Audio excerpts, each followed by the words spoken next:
اس سلسلہ مجالس کے لیے. آج سلسلے کی 6ٹھی مجلس ہے، 2 مجالس اور ہیں بھی. خداوند متعال اس سلسلے میں فرماتا ہے کہ ان اللہ اصطفیٰ لکم الدین. وصیت کا ذکر کرتا ہے خداوند متعال کہ جناب ابراہیم نے اور جناب یعقوب نے جو اپنی اولادوں کو وصیت کی ہے وہ یہ وصیت ہے. ہر انسان کو شوق ہوتا ہے کہ جن کا وہ معتقد ہے، جن کا ماننے والا ہے، ان کا اگر ہمارے لیے کوئی پیغام ہو، ان کی کوئی نصیحت ہو، اس کو انسان سنے، اس پہ عمل کرے. تو یہاں خداوند متعال نے ایک فرمان پیش کیا کہ ان اللہ اصطفیٰ لکم الدین ووصی بہا ابراہیم لبنی ہے، یعنی جو آیت ہے اس میں کہ جناب ابراہیم نے اپنی اولاد کے لیے وصیت کی، و یعقوب، اور یعقوب، حضرت یعقوب نے بھی اسی وصیت کو دہرایا. کیا ہے وہ وصیت؟ ان اللہ اصطفیٰ لکم الدین، اللہ نے تمہارے لیے ایک دین کو چن لیا ہے، منتخب کر لیا ہے.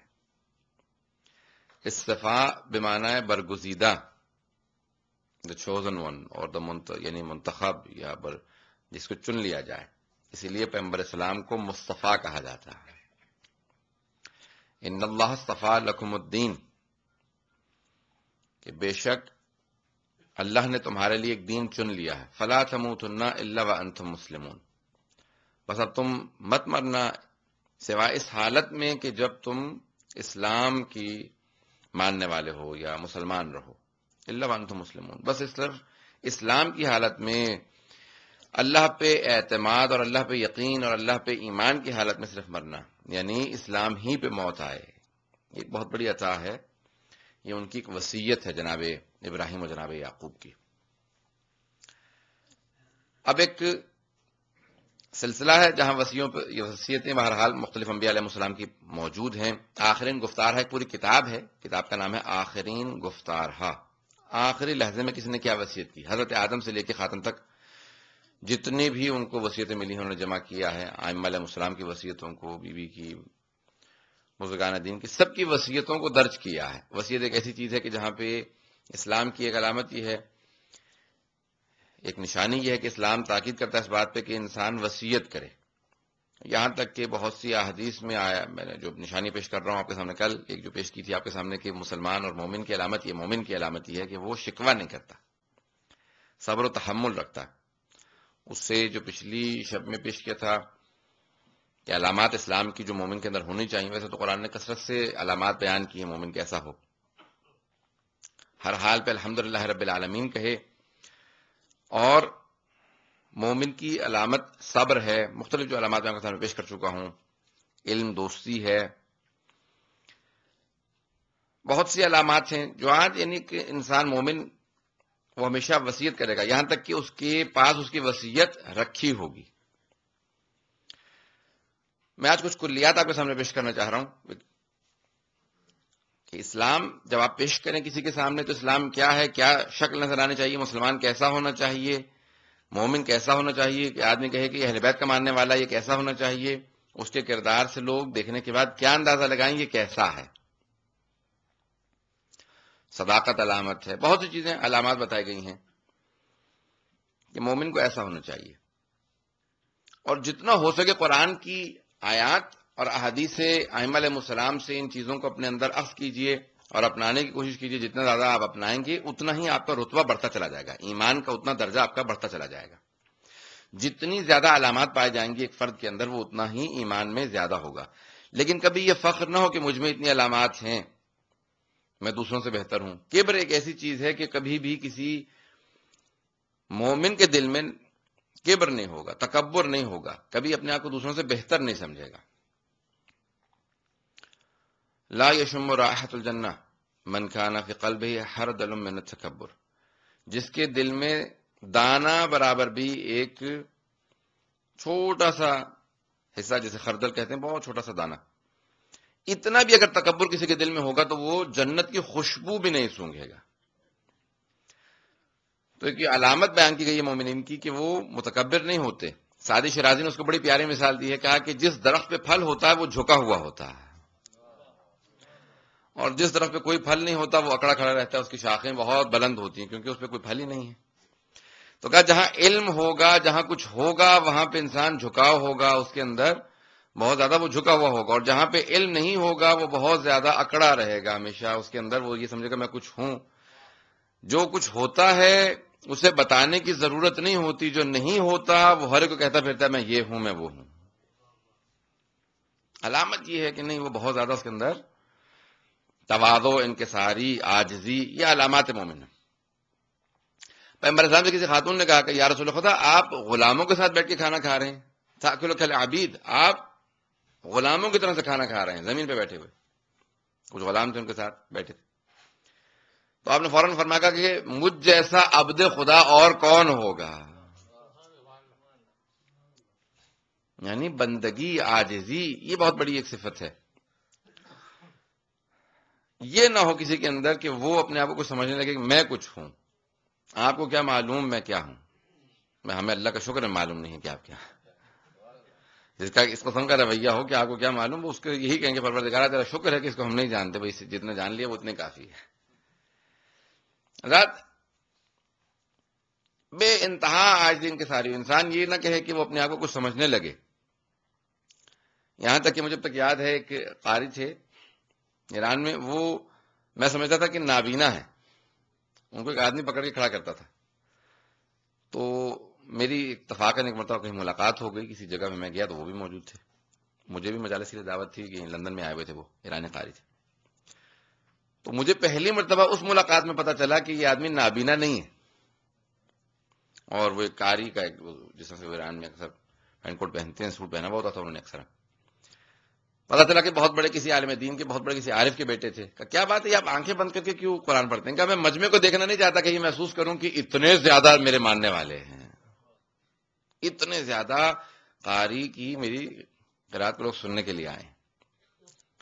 پہلی مرتبہ انکشاف ہوا کہا کہ ایسے بھی لوگ ہوتے ہیں کہ جو اس حد تک اپنے آپ کو محفوظ رکھنے کے لیے کہ وہ دیکھے نا مجمع میرا کتنا ہے.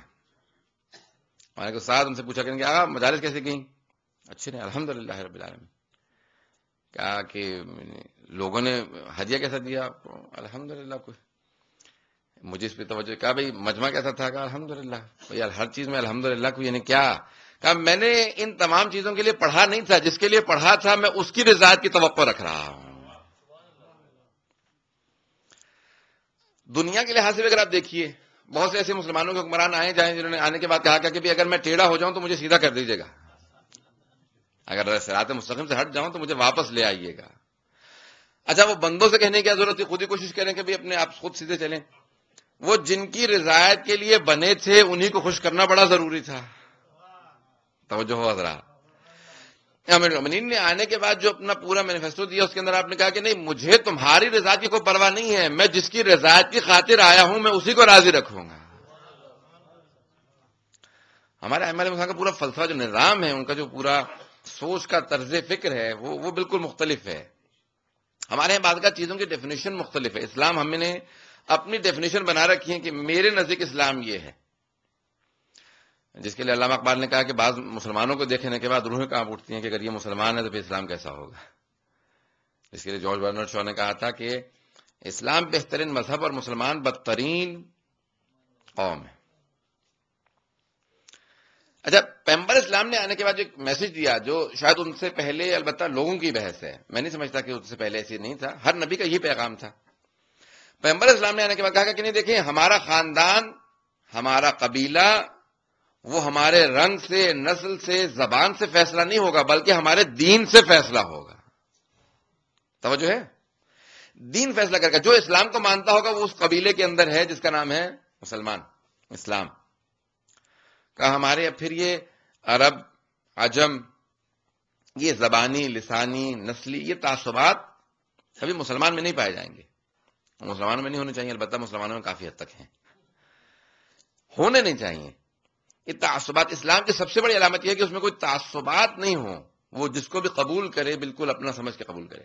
یہاں تک کہ پیغمبر اسلام کی مشہور معروف حدیث ہے کہ آپ اپنے صحابہ سے فرما رہے ہیں، کہا کہ علی سے محبت کرو چاہے اس نے تمہارے باپ کا قتل کیا ہو.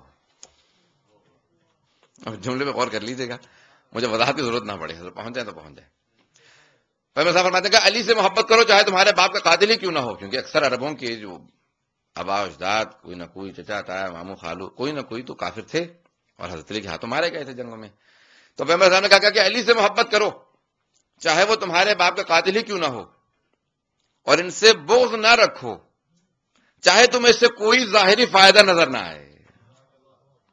فلسفہ جو ہے نا وہ محبت کا فلسفہ وہ دین پہ بیس کرتا ہے، بنیاد اس کی جو ہے وہ دین ہے. علی اور میں امت کے باپ ہیں، پیغمبر اسلام کی حدیث ہے انا وعلی ابا هذه الامه، میں اور علی اس امت کے باپ ہیں. اگر پورا فلسفہ جو دین کا ہے نا اسلام کو سمجھنے کا، اگر قرآن کی آیات کو دیکھیں گے تو ان اللہ اصطفی لکم الدین، دین مصطفیٰ ہے. ارتضی لکم الدین دوسری جگہ پہ ہے کہ دین مرتضی ہے، جس دین سے اللہ راضی ہے وہ یعنی مرتضی ہے، دین مرتضی ہے، مرتضی یعنی بلند ہے. اب سوچتے چلے جائیے گا، آپ تصویر کرتے چلے جائیے گا. پیغمبر اسلام نے فرمایا کہ اگر دین کے اندر مودت اہل بیت علیہ السلام نہیں ہے، مودت فاطمہ نہیں ہے، تو وہ دین نہیں ہے. اور پنجتن کا تعارف پیغمبر اسلام نے کروا دیا ہے، اور خود سے بہت سے شعراء نے بھی کہہ دیا کہ شاس حسین بادشاہ حسین دین اس حسین. دین کے مفہوم جو ہے نا وہ جزا کے ہیں، جو میں آج پیش کرنا چاہ رہا ہوں آپ کے سامنے کہ دین جب ہم استعمال کرتے ہیں قرآن میں، عربی زبان میں جو مفہوم ہے دین کا وہ ہے جزا، کسی چیز کا ریوارڈ. دین کو جب مانو گے تو جزا ملے گی. خداوند متعالی کا دیکھو دین اسلام ہے، اپنی ڈیفینیشن مت دینا، جیسا میں نے دین دیا ہے اسے لے لینا جس طرح سے میں نے دیا، جب قبول کر لو گے میری طرف سے جزا ضرور ملے گی. لیکن ہمارے ہاں کوشش یہ کی جاتی ہے کہ کسی طریقے سے گنجائش نکال لی جائے. اگر دیکھیں دین کیا کتنی باریکیاں. حضرت اگر دین کی آپ لیکن چوز کریں گے نا کہ میں اپنی مرضی سے یہ چیز مجھے پسند ہے، یہ چھوڑ دوں، یہ لے لوں، یہ چھوڑ دوں دین میں، جس کی مثال علماء نے دی ہے کہ مثال کے طور پہ ایک آدمی مجھے بنانے کے لیے بیٹھے، تصویر بنانے بیٹھے، اس نے دیکھا کہ مثال پہ ماما سر بڑا نظر آ رہا ہے اور بڑا کر دے، چہرہ چھوٹا نظر آ رہا ہے اور چھوٹا کر دے، کندھے چوڑے اور زیادہ چھوٹا کر دے. یہ پورا نظام جو بنائے گا میری تصویر، یہ میری تصویر نہیں ہوگی، میرا کارٹون ہوگا. بات واضح کر ہوگی حضرت، یہ تصویر نہیں ہوگی، میرا کارٹون ہوگا. وہ افراد جو پک اینڈ چوز کریں گے نا دین میں سے، جو چاہا لے لیا جو چاہا چھوڑ دیا، وہ دین پہ عمل نہیں کر رہے، دین کے کارٹون پہ عمل کر رہے ہیں. پک اینڈ چوز کا نام نہیں ہے دین. عامر المومنین تو مجھے نہیں چاہیے، یہ نہیں چاہیے، وہ نہیں چاہیے، پھر حضرات پھر دین کسی اور دین کو اپنا لیجیے. خداوند نے متعلق پورا نظام بنا کے دیا ہے، حلال حرام کا، دین پہ عمل کا پورا فلسفہ دیا ہے. جتنا ہو سکے عمل کی کوشش کیجیے. اگر چھوٹ جائے تو اس لیے نہیں کہ ناپسند ہے، ابھی کوتاہی ہے اس لیے چھوٹ رہا ہے. بات واضح ہو رہی میری؟ شریعت نے یہ ایک دائرہ بنا دیا کہ یہ چیزیں حلال ہیں، یہ تمام چیزیں حلال ہیں. اب کہا کہ اس کو تم کیسے کھاؤ گے یہ تمہاری ذمہ داری ہے. ہم نے ایک شریعت کا دائرہ بنا دیا کہ یہ چیزیں حلال ہیں. اب اس میں مرچیں ڈالتے ہو نہیں ڈالتے ہو، روکا کھاتے ہو کیسے کھاتے ہو، حضرت پورا کا پورا نظام بنا دیا. جسم کو ڈھانپنا ہے، اب آپ پاکستانی لباس پہنتے ہیں، امریکی لباس پہنتے ہیں، کون سا لباس پہنتے ہیں، شریعت نے یہ کہا کہ جسم ڈھانپا ہوا ہو. یہ نہیں کہا کہ وہ لباس اسلامی لباس ہے، یہ لباس اسلامی لباس نہیں ہے. بات واضح ہے؟ شریعت نے پابندی نہیں لگائی گا، جسم کا ڈھانپنا تمہاری ذمہ داری ہے. اب کیسے ڈھانپتے ہو، شریعت نے اجازت دے دی ہے، کس قوم کا، کس ملک کا، کہاں کا لباس پہنو گے. شریعت یہ نہیں ہے کہ لباس سینا سکھائے، لباس پہننا شریعت نے بتا دیا، ڈھانپنا شریعت نے بتایا. اب وہ غذا ہو، لباس ہو، حضرت شریعت نے کہا کہ دیکھو غم سید الشہداء میں شریک ہونا میں خوشی اور غم اہل بیت علیہ السلام سے وابستہ ہے، محمد و آل محمد علیہ السلام سے. اللہم صلی علی محمد و آل محمد وعجل فرجہ. خوشی اور غم ان سے وابستہ ہے. جب کسی نے چھوٹے امام سے پوچھا، بڑی مشہور معروف حدیث ہے، سب کے ذہنوں میں ہوگی کہ حل الحب والبغض من الایمان، یہ ابن رسول اللہ، کیا محبت اور نفرت کا دین سے کوئی تعلق ہے، ایمان سے کوئی تعلق ہے؟ تو آپ نے فرمایا کہ حل الایمان الا الحب والبغض، کیا ایمان محبت اور نفرت کے علاوہ کسی اور چیز کا نام ہے؟ دین اسلام ایمان ہے ہی محبت اور نفرت کا نام ہے. خدا اور خدا والوں سے محبت اور ان کے دشمنوں سے نفرت. جیسے آپ لوگ تولہ تبرہ کہتے ہیں، جو بھی آپ مختلف نام دے لیجئے. حضرات جتنا بھی جو پورا فلسفہ دین کا ہے وہ یہی ہے کہ وہ محبت اور نفرت ہو. اب یہ انسان کی کیفیات ایسی ہوتی ہے انسان جن پہ قابو نہیں رکھتا. جو اچھا ہوگا انسان کو خود بخود اس سے محبت ہوگی، جو برا ہوگا خود بخود اس سے نفرت ہوگی. اور دین فطری تقاضوں کو پورے کرنے کا نام ہے. محبت اور نفرت یہ انسان کی فطرت میں پائے جاتے ہیں. جو اچھا ہوگا خود بخود اس سے محبت ہوگی، جو برا ہوگا خود بخود اس سے نفرت ہوگی. حضرت یہ فطرت کا تقاضا ہے اور اسلام دین فطرت ہے. رونا فطرت کا تقاضا ہے، اسلام دین فطرت ہے. اب انسان خود بخود بچہ بھی پیدا ہوتا ہے کہ انسان کو اذیت ہوتی ہے. اسلام نے کہا کہ وہی جو فطرت تمہارے اندر ہے اسی کو جگاؤ. توحید تمہاری فطرت کی آواز کا نام ہے. ہدایت مانگنا یہ انسان کی فطرت کی آواز کا نام ہے. قیامت پہ اعتقاد رکھنا کیسے ہو سکتا ہے کہ خدا، جب ہم خدا کو مانتے ہیں وہ عادل ہے، وہ حکیم ہے، کہ دنیا ختم ہو جائے. قیامت پہ اعتقاد پھر یہ انسان کی فطرت کا تقاضا ہے. یہ فطرت کے تقاضے ہیں. امیر المومنین نے جب توحید پہ ایک دلیل دی ہے حضرت امام حسن مجتبی علیہ السلام کو وصیت میں، محمد وعلى محمد وعجل فرجہ، تو ان میں سے ایک دلیل جو مجھے بہت زیادہ پیاری لگتی ہے، کہا کہ بیٹا اگر اللہ کے علاوہ کوئی اور خدا ہوتا لأتتک رسولہ، تو وہ بھی اپنے رسولوں کو تمہارے پاس بھیجتا. اگر سارے انبیاء ایک ہی پیغام کو لے کے آئے ہیں کہ ایک خدا ہے اور وہ اللہ ہے، اس کا مطلب ہے بس وہی خدا ہے. اس کی جو علماء نے سادہ کر کے مثال دی ہے، مثال کے طور پہ کہ اگر ایک بچہ بھی آ کے آواز دے، کہ مثال کے طور پہ فلان جگہ پہ آگ لگ گئی، تو انسان احتمال دے گا کہ ایسا نہ ہو کہ آگ لگی ہو. اگر دوسرا بچہ آ کے اسی جملے کو دہرائے، فلان جگہ آگ لگی ہے، تیسرا بچہ آ کے دہرائے، آپ ضرور 2-3 بچوں کے آنے کے بعد اہمیت دیں گے. بات واضح ہے؟ 2-3 بچوں کے آنے پہ کہیں گے شاید آگ نہ لگی ہو، جا کے دیکھ ہی لیا جائے. بچے آگے کہہ رہے ہیں. اور اگر معصوم انبیاء یہ کے بعد دیگری 1,24,000 آ کے ایک ہی بات دہراتے رہے کہ ایک خدا ہے، اب انسان کی عقل یہ کہتی ہے، شعور یہ کہتا ہے کہ یہ جو اتنے پاک باز تھے، اتنی بلند کردار کے تھے، مسلسل ایک ہی پیغام پہنچاتے رہے، کہیں ایسا نہ ہو کہ میں غلط ہوں وہ سب کے سب صحیح ہوں. انسان احتمال دے کے ان کی بات پہ اہمیت ضرور دے. اور کیا آپ نے یہ بڑی پیاری سادہ سی ایک ایسی دلیل کہ جو کسی کی بھی عقل کو لگتی ہے، امیر المومنین نے اس کو اتنے پیارے انداز سے پیش کیا کہ اتنے انبیاء علیہ السلام، اور لوگوں نے ان کو مار دیا، بہت سے انبیاء کو جان سے مار دیا، قتل کر دیا، آگ لگا دی، پتھر مار مار کے جان سے مار دیا، لیکن اس بات پہ قائم رہے. اور کسی نے یہ نہیں کہا کہ ان کے کردار میں کوئی کمی تھی، پیسوں کو گھپلا، کوئی ایسی تہمت نہیں لگائی، کوئی ایسا الزام نہیں لگایا. سب سے متعلق یہی ہے کہ ایک بات غلط تھی، وہ یہ کہتے تھے ایک خدا کو مانو. کہ بس یہ ایک اگر نقص ہے تو کہا کہ پھر یہی ان کی بڑائی ہے کہ انہوں نے اس پیغام کے لیے جان دے دی لیکن اپنے پیغام سے پیچھے نہیں ہٹے. اتنی بلندی ہو انسان اپنے پیغام میں، اپنے اس مقصد میں اتنا پافشاری سے کام لے. حضرت یہ دین ہے. دین یہ نہیں کہ ہم اس کو اپنی ڈیفینیشن دیں. ابھی آج ایک بہت بڑی ایک جو قرآن کے بعض آیات کو لوگ پیش کرنے کے بعد کوئی بھی ایک نیا نظریہ بنا لیتے ہیں نا، اس کے لیے آیات لے آتے ہیں. بڑی مصیبت یہ ہے ہمارے ہاں آیات کو، اللہ سبحانہ تعالیٰ کہتے ہیں کہ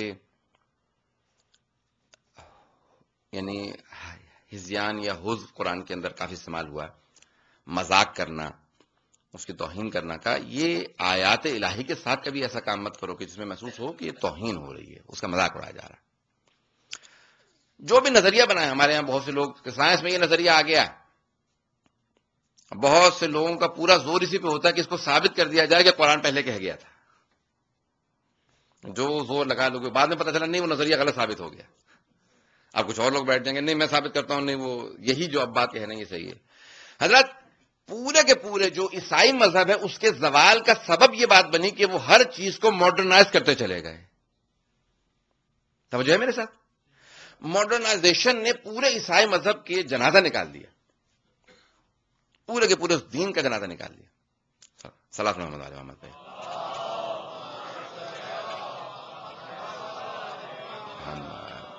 فرج. انہوں نے ہر چیز کو ماڈرنائز کیا، کہا کہ اچھا یہ ہو سکتا ہے اس کو ماڈرنائز کر لیا جائے. ڈارون کی تھیوری آ گئی ہے ایوولوشن کی، اس کو اپنا لیا جائے. انسان پہلے بندر تھا. جو بھی نارمز تبدیل ہوتے رہے، 20ویں صدی سے پہلے تصور نہیں تھا کہ ہم یعنی ہوموسیکشول کی شادی ہو اس کو الاؤ کریں گے. چرچ نے اس کو الاؤ کیا، برطانیہ نے، پھر امریکہ نے، آسٹریلیا نے، اب باقاعدہ پورے یورپ نے آہستہ آہستہ. 20ویں صدی سے پہلے انسان تصور نہیں کر سکتا تھا کہ اتنا اخلاقی انحطاط آئے گا. سب سے بڑا جو مجرم ہے اس کے اندر وہ چرچ، یہ آپ کا چاہے وہ اینگلیکن چرچ ہو چاہے وہ کیتھولک چرچ ہو، بہت بڑا جرم انہوں نے انسانیت کے ساتھ کیا. انہوں نے کہا ہر چیز کو ماڈرنائز کرتے چلے جاؤ. اچھا، اسلام کے اندر بھی بہت سے مسلمانوں کی ایک کوشش چل رہی ہے جتنا ہو سکے ماڈرنائزیشن لایا جائے. حضرات اسلام علم کے، ٹیکنالوجی کے، انفارمیشن ٹیکنالوجی کے، سائنس کے مخالف نہیں ہے. اسلام کہتے ہیں ان کی ترقی اسلام کی ترقی ہے، لیکن اسلام کو ماڈرنائز کرنے کی کوشش مت کرنا. اسلام 1400 سال پہلے سند دے چکا ہے کہ الیوم اکملت لکم دینکم، دین مکمل ہو چکا ہے. یعنی ابھی اس میں گنجائش نہیں ہے کہ موڈیفائی کیا جا سکے. ہمارے 12 معصوم امام ایک ہی بات کو دہراتے رہے، میں وہی بات کر رہا ہوں جو پیغمبر کہہ کے گئے تھے. یہ نہیں کہتے تھے پیغمبر نے تو یہ کہا تھا لیکن میں یہ کہتا ہوں، یہ اوروں نے کہا ہے. ائمہ نے ہر اس بات پہ اعتراض کیا جب بھی اسلام کے اندر کوئی کسی آدمی نے سر اٹھایا کہ پیغمبر تو یہ کہتے تھے لیکن میں یہ کہتا ہوں. امام نے کہا تجھے حق نہیں ہے جب ہمارے 12 معصوم امام اس بات پہ سٹینڈ لیتے رہے. انہوں نے کہا جب معصوم امام کو حق نہیں ہے تو تمہیں کیسے حق ہے کہ تم تبدیلی کرو پیغمبر اسلام کی حلال و حرام کے اندر. حرام و محمد حرام الی یوم القیامہ وحلال ہو حلال الی یوم القیامہ. محمد صلی اللہ علیہ وسلم کا حرام قیامت تک کے لیے حرام. اللہم صلی اللہ محمد علیہ وسلم. اور ان کا حلال قیامت تک کے لیے حلال ہے. آئیے ذرا میں دین کی عمارت کی تھوڑی سی آپ کو ایک ڈیفینیشن دینا چاہ رہا ہوں. حضرت دین کی عمارت وہ عمارت ہے جس کی بنیاد جناب آدم نے رکھی ہے، اور دیوار کیونکہ وہ بنیادیں ہیں کیونکہ نظر نہیں آتی ہیں، فاؤنڈیشن سے نظر نہیں آتی، اس لیے بہت سے علماء نے بحث کی شاید اسی لیے جناب آدم اولو العزم پیغمبر نہیں تھے. بہت سے نے بحث کی کہ تھے، بہرحال 5 قرآن کے اندر ذکر کیے گئے اولو العزم پیغمبر. اسی بنیادوں پہ دیواریں جو کھڑی کی ہیں جناب نوح نے کھڑی کی ہیں. اس کی چھت ڈالی ہے دین کی عمارت کی جناب ابراہیم نے ڈالی ہے. اس کے دروازے جناب موسیٰ نے لگائے ہیں، ان کی کھڑکیاں جناب عیسیٰ نے لگائی ہیں. جب جناب ختمی مرتبت آئے تو آپ نے کہا کہ عمارت مکمل ہے، اس کے اندر کچھ موڈیفیکیشن کی، کچھ تبدیلیوں کی ضرورت ہے. توجہ ہے حضرات؟ کہ یہاں پہ کھڑکی تھی اب اس کی ضرورت نہیں ہے، اس طرف لگا دو، اس دروازے کو وہاں پہ لگا دو. تبدیلیاں کرنے کے بعد ایک کہا کہ باہر ایک تختی لگا دو، الیوم اکملت لکم دینکم. آج دین مکمل ہو گیا، اب کسی کو موڈیفیکیشن کی ضرورت نہیں، کوئی دیوار نہیں گرا سکتا. اگر کوئی آدمی یہاں کھڑا ہوگا دیوار کو گرانے کے لیے تو وہاں پہ کوئی حسین آئے گا اس کے مقابلے میں کھڑا ہو جائے گا. حضرات اگر آج رشتے باقی ہیں، تقدس باقی ہے، حرمت باقی ہے، احترام باقی ہے، تو حسین ابن علی کا صدقہ کے سب باقی ہے. اندازہ نہیں ہے، میں اس کو ممبر کے احترام میں بہت سی چیزوں کو پیش نہیں کر سکتا ہوں کہ یزید کا کردار کیا تھا اور یزید کیا کرنا چاہ رہا تھا، اسلام کو کس طرح سے موڈیفائی کر رہا تھا. پہنچ گئے حضرات؟ یہ ممبر کا احترام ہے کہ ہمارے بیان نہیں کی جا سکتی بہت سی چیزیں. حضرت اس نجس العین وجود یزید کے اگر جواب میں کوئی کھڑا ہوا، جناب سید شاہ نے جملہ کہا تھا، میں اس کو بہرحال توہین نہیں ہے، امام حقیقت بیان کر رہے ہیں. میں اس کو جملے کو پیش کروں گا، اس کی وضاحت کروں گا، پھر جا کے اپنے ڈیسیجن بنائیے گا. جملہ بہت سخت ہے، بہت سے اس کو تصور کریں گے. آپ نے کہا کہ میں نے خواب دیکھا ہے. پہنچ گئے بہت زیادہ. مجھے اسی بات خوشی ہوتی ہے کہ مجمع جب جو ہے پوری طرح سے وہ حضور ذہن ہو کہ مجھے اشارہ کرو، میں آگے بڑھتا چلا جاؤں.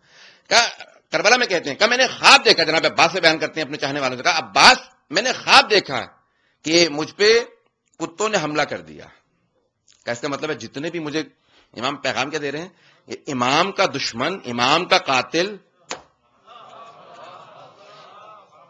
پہنچ گئے ہوں. کیا میں دیکھ رہا ہوں کہ اور جس نے مجھے کاٹا ہے نا، امام فرماتے ہیں اس کے اندر یہ علامات ہیں، اور وہ ساری علامات شمر میں ملعون میں موجود تھیں. حالات اگر آپ پہنچ گئے جو میں نے پیغام دینا چاہا، اگر پہنچ گیا ہو. مطلب یہ امام معصوم کے الفاظ، کیونکہ امام حقیقت انسان کو دیکھ سکتا ہے، اسے معلوم ہے کہ کسی کیا حقیقت ہے. انسان کی شکل جیسی بھی ہو، اس کی روح کی حقیقت جو ہے وہ روح کی ہوتی ہے. انہوں نے بتایا کہا کہ دیکھ لو.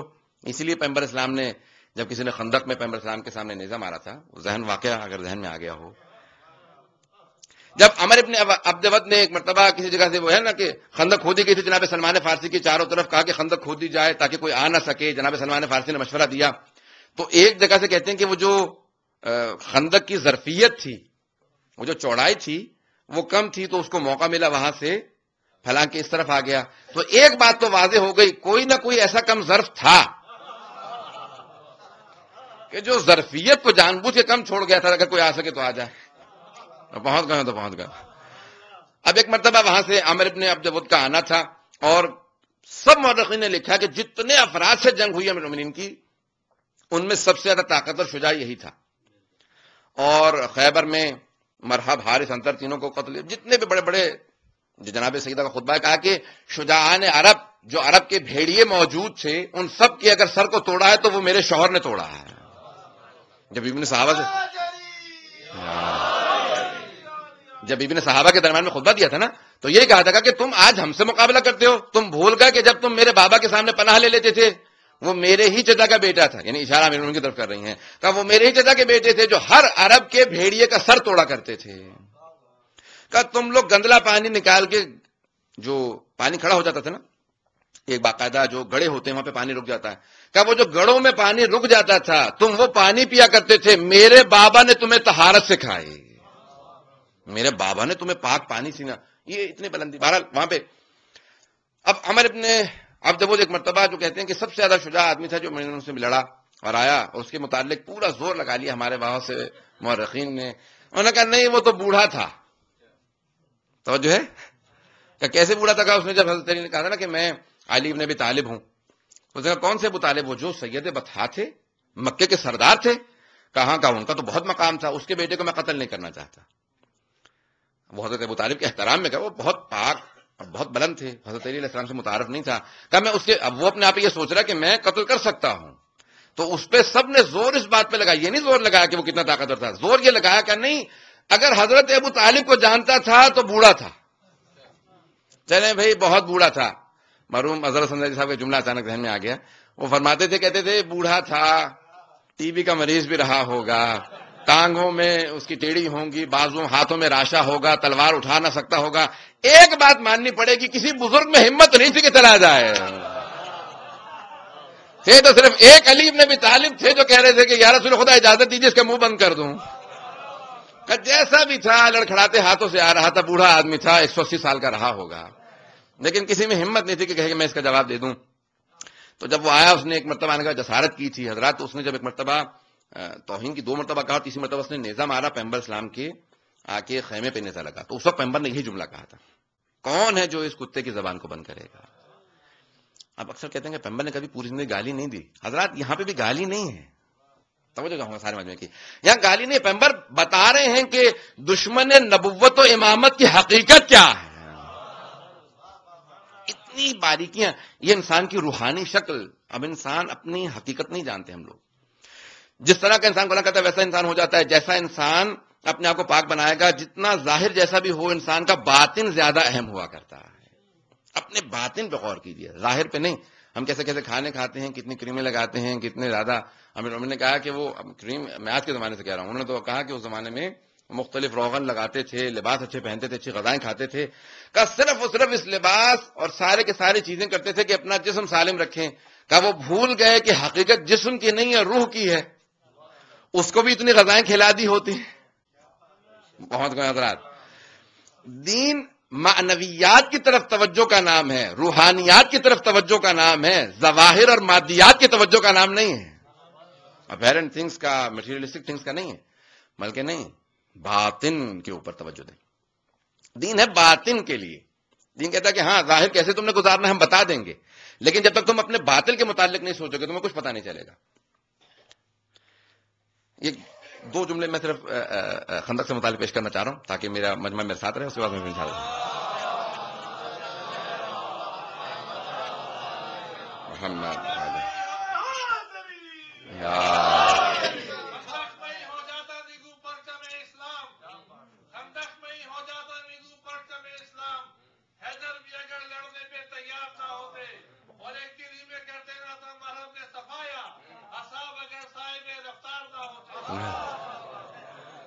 صلوات پڑھیں محمد علیہ محمد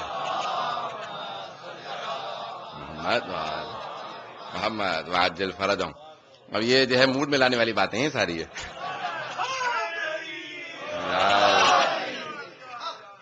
حضرات خندق ایک ایسی جنگ ہے کہ جہاں پہ برادران نے یہاں تک لکھا ہے کہ 70 ضربتوں کی رد و بدل ہوئی ہے. کچھ نے لکھا کہ تقریباً ابتدائی دن تھا، اب جیسے آپ کے 8-9 بجے کا دن کا وقت تھا، اور ظہر تک زوال تک جنگ چلتی رہی ہے.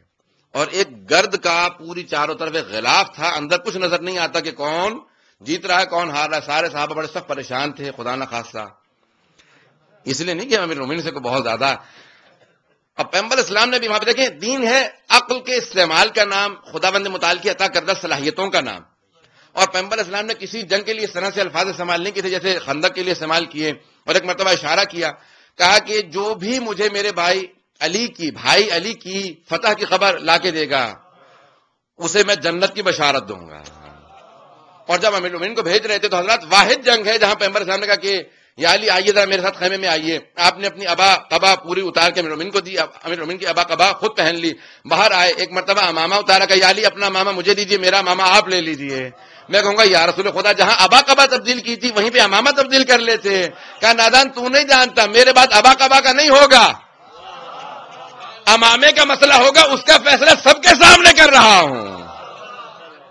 ایک مرتبہ تیار کیا، اور یہاں تک خدا گواہ ہے، میں نے خود روایت میں الفاظ پڑھے ہیں، تاریخ کے مورخین نے بھی لکھا ہے کہ جب امیر المومنین کو بھیجا نا کہ یا علی آپ جائیے جنگ کے لیے، تو سارے صحابہ بہت زیادہ پریشان بیٹھے ہوئے تھے. خود رسول خدا امیر المومنین کے پیچھے پیچھے چل رہے تھے اور چلتے جا رہے، جیسا جناب علی اکبر کے پیچھے جناب سید الشہداء، اس طرح سے اس انداز سے چلتے ہوئے آ رہے ہیں. اور ایک مرتبہ ہاتھوں کو بلند کرتے ہیں، کہتے ہیں پروردگارہ بدر میں تو نے عبیدہ کو لے لیا، احد میں تو نے حمزہ کو لے لیا، بس اب میرے پاس ایک علی بچا ہے، اس کو مجھ سے مت چھیننا. اتنی محبت کا اظہار، اتنی اس حد تک محبت کا اظہار. کہا کہ بھی علی جائیے، اور خود سے فرماتے ہیں، کہا کہ جب علی نبی طالب چلے خندق میں تو سامنے سے جناب جبرائیل تھے، دائیں طرف میکائیل تھے، بائیں طرف اسرافیل تھے. کہا یہ سارے ملائکہ آگے پیچھے سب موجود تھے. کہا کیوں، کیا وجہ ہے؟ کہا اس دن علی کو اتنا جلال تھا، اتنا جلال تھا کہ جب تلوار چلاتے تھے تو ملائکہ اپنے پروں پہ روکتے تھے. میں نے بہت سوچا مولا اتنا جلال کیوں ہے؟ کہا کہ ساری جنگوں میں اسلام پہ حرف تھا، یہاں رسالت مآب پہ حرف تھا. کیا مجھے پیغمبر اسلام کی توہین برداشت نہیں ہے، جو جسارت کرے گا اس کا منہ توڑ دوں گا. بڑے مختلف انداز سے ایک مرتبہ میدان میں اترے، یہاں تک کہ ایک بڑا عجیب و غریب جملہ ایک ذہن میں اچانک آیا ہے کہ جب امیر المومنین کون ہے جناب جبرائیل، حضرت جناب جبرائیل خدا کا پیغام لانے والے ہیں، تو ایک مرتبہ تلوار چلائی ہوگی، کہا ہوگا ایک خط یہاں سے بھی لیتا جا. پہنچ رہے ہیں کچھ حضرات، کس کو پہنچانا پڑے گا. بڑا مختلف انداز ہے، پوری جنگ کا نقشہ بدلا ہوا. پیغمبر اسلام نے کہا جو صحابہ میں جا کے مجھے اطلاع لا کے دے گا کہ میرے بھائی کو فتح ہوئی، اس کو میں جنت کی بشارت دوں گا. اب سارے صحابہ جانے لگے، اب تک تو کوئی جانے کے لیے تیار نہیں تھا. کہ اب لڑنا تو نہیں ہے، لڑنا تو علی کو، ہمیں صرف اطلاع دینی اور جنت مل جائے گی، نہ شہادت نہ غازی. یہ ہے مقام علی کہ جس کی جنگ کی فتح کی اطلاع پہ جنت ہے. اب سارا معاملہ بڑا پریشان ہے، سارے صحابہ چلے گئے. اب سارے کے سارے صحابہ چاروں طرف بیٹھے ہوئے ہیں، گرد اڑ رہی ہے. اب صحابہ نے خود بتایا گرد اڑ رہی تھی. حضرت جب گرد اڑتی ہے نا تو آنکھوں میں بھی جاتی ہے، منہ میں بھی جاتی ہے، کھانسی بھی بہت اڑتی ہے، آنسو بھی بہت نکلتے ہیں. ویسے ہی سب کے آنسو نکل رہے ہوں گے، کچھ کو ویسے ہی رونے کا بڑا. وہ روئیں تو بہت فضیلت ہے، ہم روئیں تو بدعت ہے. بات اگر پہنچ رہی ہو.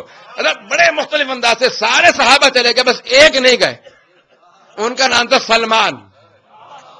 انہوں نے کہا یا رسول خدا میں نہیں جاؤں گا. بہت سے صحابہ نے کہا سلمان جنت کا شوق نہیں ہے؟ کہا شوق تو بہت ہے، فیصلہ بعد میں ہی ہوگا. اب سارے کے سارے جا رہے ہیں کہ سلمان جائیں گے کہاں، بوڑھا آدمی ہے، کہاں 300 سال کا آدمی، کہاں ہم لوگ جوان ویسے وہ بھی نہیں تھے. اب سارے کے سارے صحابہ جا رہے ہیں کہ سلمان بیٹھے ہوئے ہیں، کوئی نہیں. ایک مرتبہ چاروں طرف سے صحابہ نے امیر المومنین کو دائرے میں لیا ہوا. اچانک آواز ہے اللہ اکبر. بس یہ آواز کا بلند ہونا تھا، سارے صحابہ نے دوڑنا شروع کر دیا. اب دوڑنے کے اندر تو کوئی مقابلہ تھا نہیں، لین بنے نہیں ہوئے تھے کہ اب یہ اپنے اپنے لین کے اندر چلیے. اب سارے کے سارے دوڑ رہے ہیں، اور نہ ٹانگ کھینچنے میں ممانعت ہے، نہ دھکا دینے میں، نہ کوہنی مارنے میں. کہا ایک کو جنت کی بشارت ہے. جناب سلمان نے غور سے دیکھا، کہا یا رسول خدا آپ کے بھائی کی فتح مبارک. جناب ختمی مرتبہ نے کہا سلمان جنت مبارک. اب سارے ہافتے کامتے پہنچ رہے ہیں، کہا شاید پچھلا والا بھول گیا ہو. کہا یا رسول خدا آپ کے بھائی کی فتح مبارک کا اطلاع مل چکی ہے. دوسرا چیز سارے کے سارے آ کے کہا کس کو جنت ملی؟ کہا سلمان کو. کہا سلمان تم تو گئے نہیں تھے. کہا گیا نہیں تھا، تمہارے بھاگنے کے انداز سے، بھاگنے کا انداز بتا رہا تھا کہ یہ کسی اچھی خبر کو لا رہے ہیں. فرار کرنے والوں کے چہرے اور ہوتے ہیں اور اچھی خبر دینے والوں کے چہرے اور ہوتے ہیں. کہا بڑے پیارے انداز، جس طرح سے تم آ رہے تھے نا مجھے یقین تھا کہ علی کی فتح ہوئی ہے. وہیں پہ میں نے پیغمبر السلام کا حضرت یہ ہے عقل و فراست کا استعمال، اس کا پورا بھرپور استفادہ کیجیے. اگر اس کو ضائع کر دیا تو کچھ انسان نے استعمال نہیں کیا. حضرات یہ دین ہے فراست کا نام. اتقوا فراست المؤمن. یہاں تک کہ خود ختم مرتبہ ابراہیم علیہ السلام فرماتے ہیں کہ مومن کی فراست سے ڈرو لأنہ ينظر بنور اللہ، کیونکہ وہ اللہ کے نور سے دیکھتا ہے. فراست عقل بہت بڑی عطائیں ہیں حضرات. یہ پورا اگر آپ دیکھ لیجئے گا تو وہاں پہ اہل بیت علیہ السلام کے جو اطراف میں افراد نظر آئیں گے وہ سب کے سب اسی طرح کے چاہنے والے ہیں اور اسی قسم کے عشق و محبت کرنے والے افراد ہیں کہ جہاں پہ انسان کو اگر احساس ہوگا ان جذبات کا. حضرات انسان کے ایموشنز بہت اہم ہیں. میں یہاں پہ چند جملے پیش کرنا چاہوں گا کہ کربلا نے ہمیں کیا پیغام دیا. سننا چاہ رہے ہیں حضرات سارے؟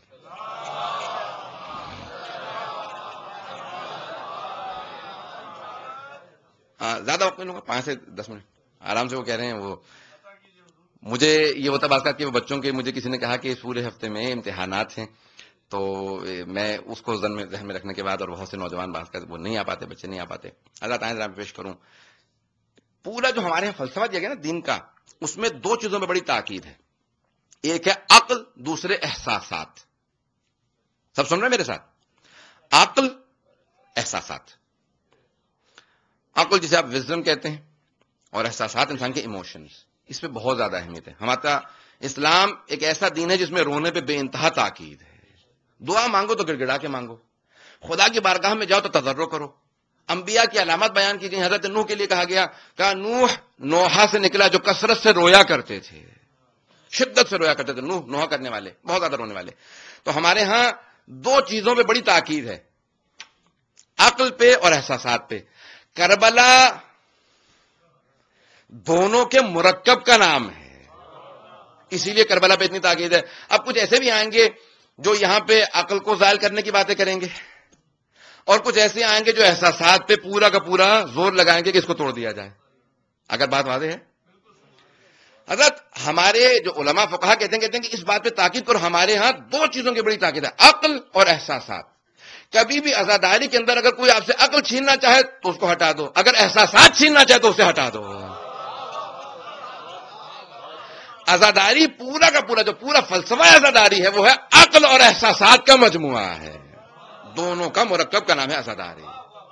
اگر بات واضح ہو، یہ اتنی اہم چیز ہے کہ جتنا زیادہ ہمارے دعاؤں میں قرآن کو پڑھو، حتیٰ خدا کی قسم کتنی کثرت سے بہترین حافظ آپ کے سامنے موجود، وزیر صاحب کے سامنے پیش کر رہا ہوں، لیکن کثرت سے روایات ہیں، کثرت سے ایسے الفاظ ہیں کہ جب بھی قرآن کو پڑھو تو محزون آواز میں پڑھو، ایسی آواز میں پڑھو کہ لوگ اپنے اندر ایک درد محسوس کریں قرآن کا. اس لیے ہمارے ہاں یہ جو پورا کا پورا آپ کی ایک انسٹیٹیوشن، عزاداری ایک بہت بڑی انسٹیٹیوشن کا نام ہے اور اس انسٹیٹیوشن کی بنیاد رکھنے والی بی بی کی عظمتوں پہ ہماری لاکھوں روح قربان.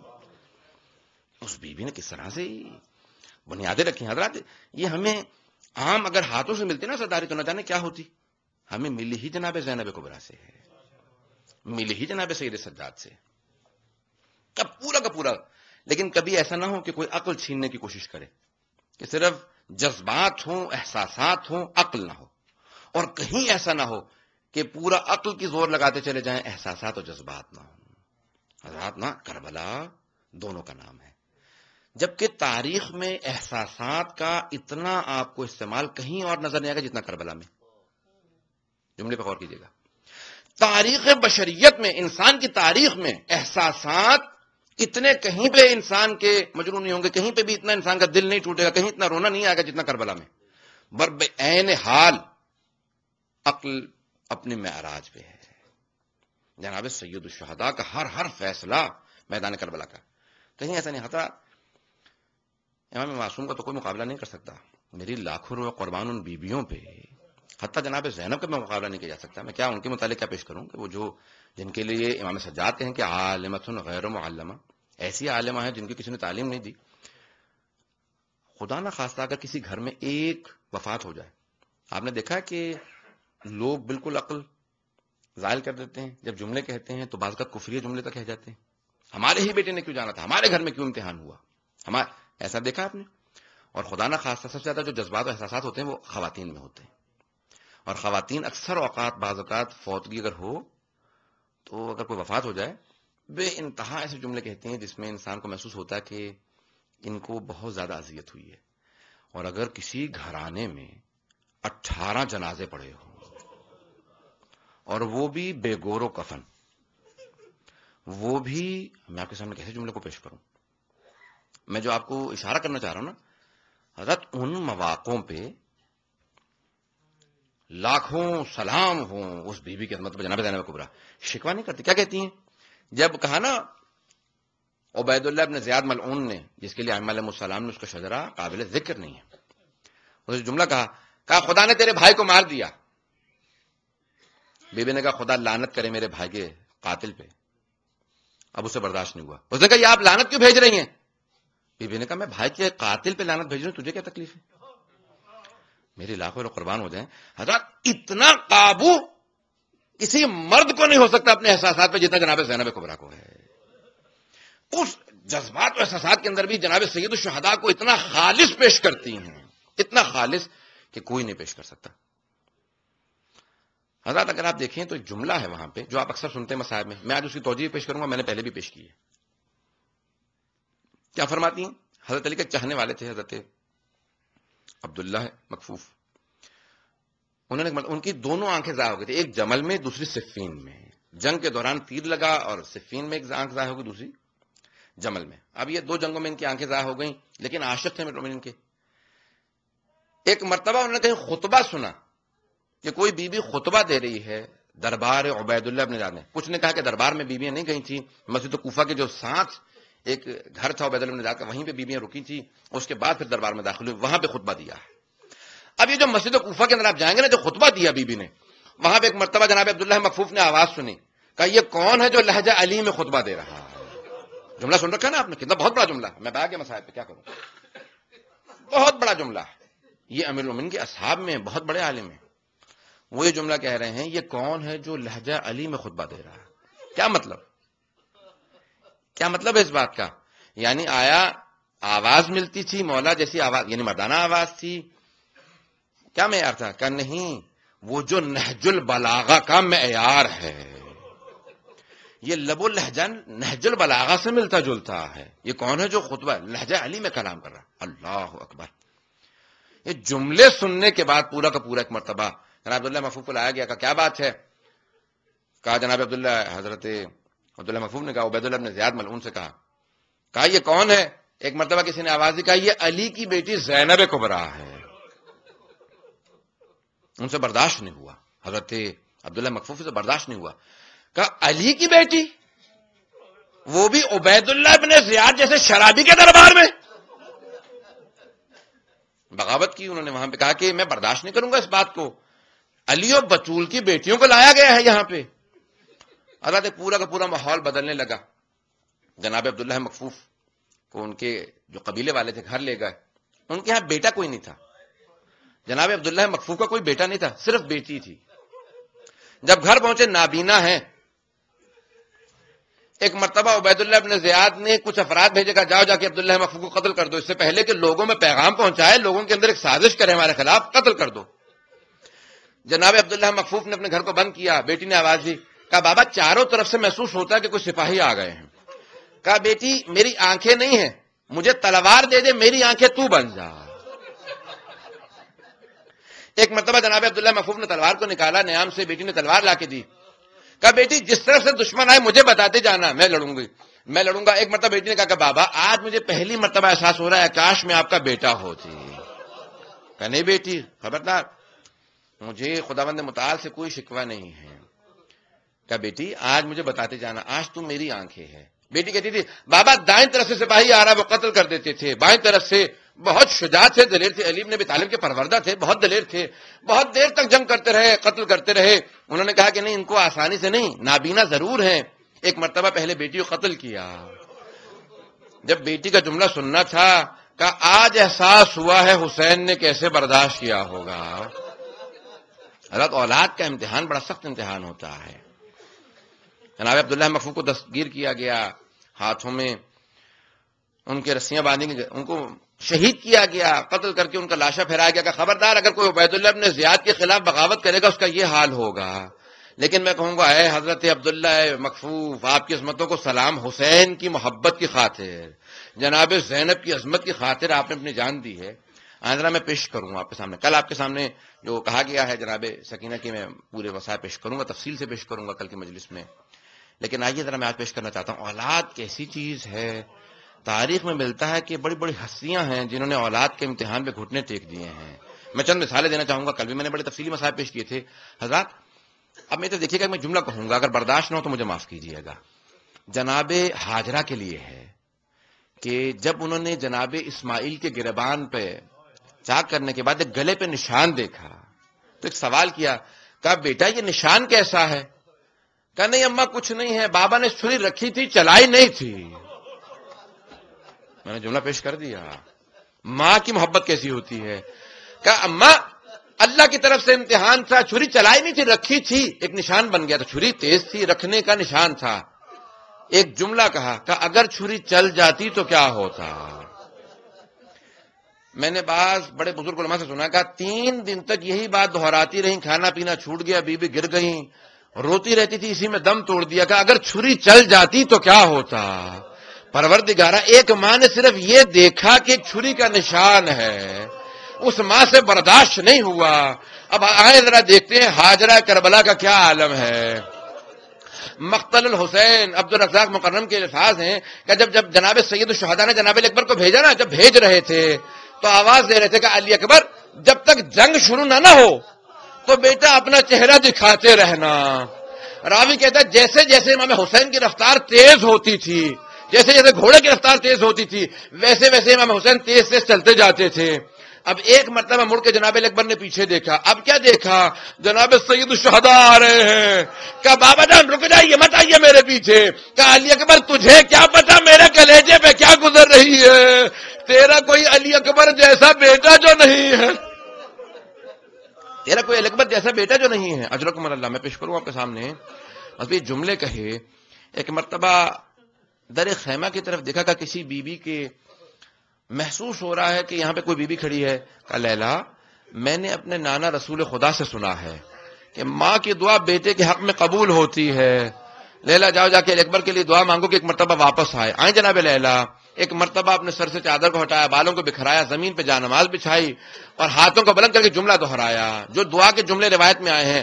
جملہ کہا یا راجہ یوسف الی یعقوب و اسماعیل الی ہاجرہ, اے یعقوب کو یوسف سے ملانے والے, اے اسماعیل کو ہاجرہ سے ملانے والے, ایک مرتبہ علی اکبر کو اپنے بابا سے ملا دے.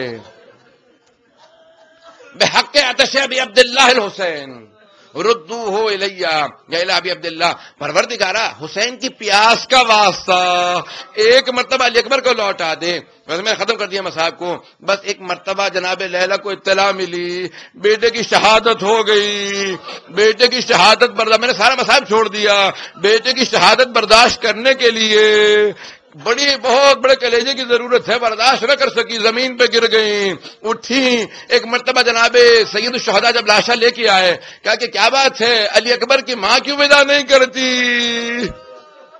کہا جاؤ جا کے کوئی لے کے آؤ. جناب فضا کہتی ہے میں اس خیمے میں آئی جہاں جناب لیلا تھی. کیا دیکھا, جناب لیلا کبھی خیمے کی اس طرف گرتی ہے کبھی اس طرف گرتی ہے. کہا کیا بات ہے لیلا کیوں نہیں آتی.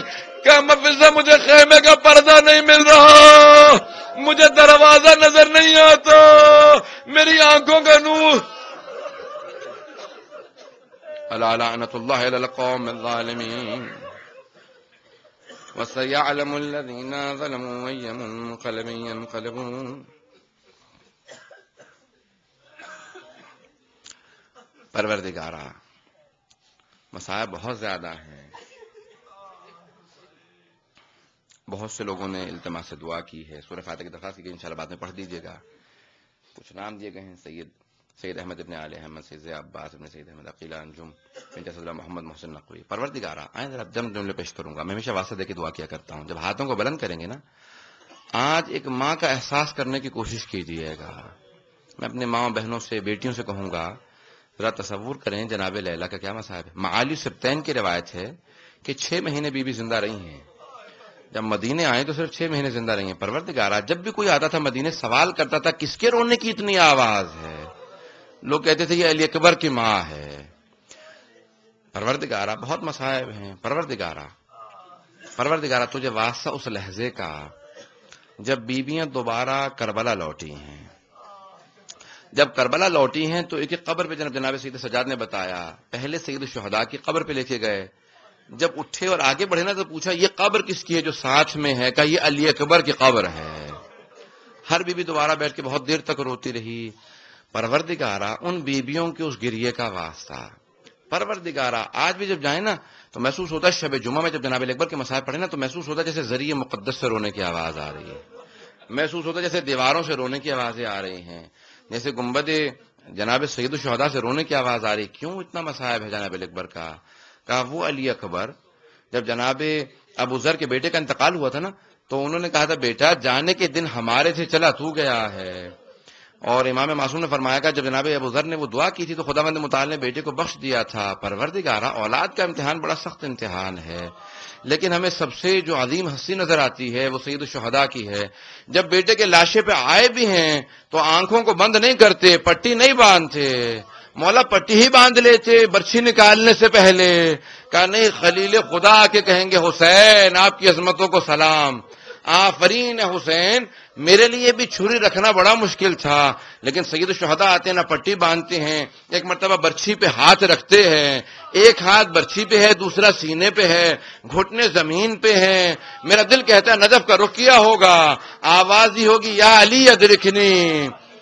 پروردگارہ اس لحظے کا واسطہ جب ایک باپ لاشے کو اٹھا کے لا رہا ہے، پروردگارہ لاشے کو اٹھانے کا واسطہ، پروردگارہ صاحب الزمان کے ظہور میں تعجیل فرما، پروردگارہ جتنے بھی اولاد ہیں سب کو اولاد عنایت فرما، مقروضوں قرضوں کا ادا فرما، پریشان حالوں کی پریشانی دور فرما، متمنیان حج و زیارت کو جزارت نصیب فرما، ہم سب کی عاقبت بخیر فرما، پروردگارہ ہمیں اپنی گنہگار آنکھوں سے امام زمانہ کی زیارت نصیب فرما، جنت البقیع تعمیر ہوتا دیکھنا نصیب فرما، پروردگارہ تمام دشمنان اہل بیت کو نیست و نابود فرما، پروردگارہ تجھے واسطہ اپنے ذات و جلال کا، جتنے افراد یہاں موجود ہیں بہت سے افراد نے التماس سے دعا کی ہے، سب کی دعاؤں کو مستجاب فرما، جو ہاتھ بلند ہیں کسی کو خالی نہ لوٹا، پروردگارہ زندگی میں امام حسین کی زیارت نصیب فرما، آخرت میں امام حسین کی شفاعت نصیب فرما، پروردگارہ تجھے واسطہ اپنے ذات و جلال کا، پروردگارہ ہمارے مقامات مقدسہ کی حفاظت فرما، پروردگارہ تجھے واسطہ اس امام کا جو آج بھی نہ جانے کبھی جب جنت البقیع کی ٹوٹی قبروں کے سامنے کھڑے ہوتے ہوں گے بڑی اذیت ہوتی ہوگی امام زمانہ کو کہ آج جس بیوی کے صدقے میں کائنات میں ہر جگہ چراغ جل رہے ہیں اس بیوی کی قبر پہ چراغ جلانے کی بھی اجازت نہیں ہے۔ پروردگارہ ان ٹوٹی ہوئی قبروں کا واسطہ، پروردگارہ پہلو شکستہ کا واسطہ، پروردگارہ اس بیوی کا واسطہ جس کا آج بھی ایک ہاتھ ان کے پہلو پہ ہے، پروردگارہ اس جلتے ہوئے دروازے کا واسطہ، پروردگارہ جلتے ہوئے دروازے کے پیچھے کھڑی بیوی کا واسطہ، صاحب الزمان کے ظہور میں تعجیل فرما۔ امام زمانہ کو دو باتوں کا بڑا صدمہ ہے، دو باتوں کا امام بہت زیادہ صدمہ رکھتے ہیں، ایک اپنی دادی کے دربار میں جانے کا اور دوسرے اپنی پھپھی کے بازار میں جانے کا، ان دو باتوں کا بڑا صدمہ ہے۔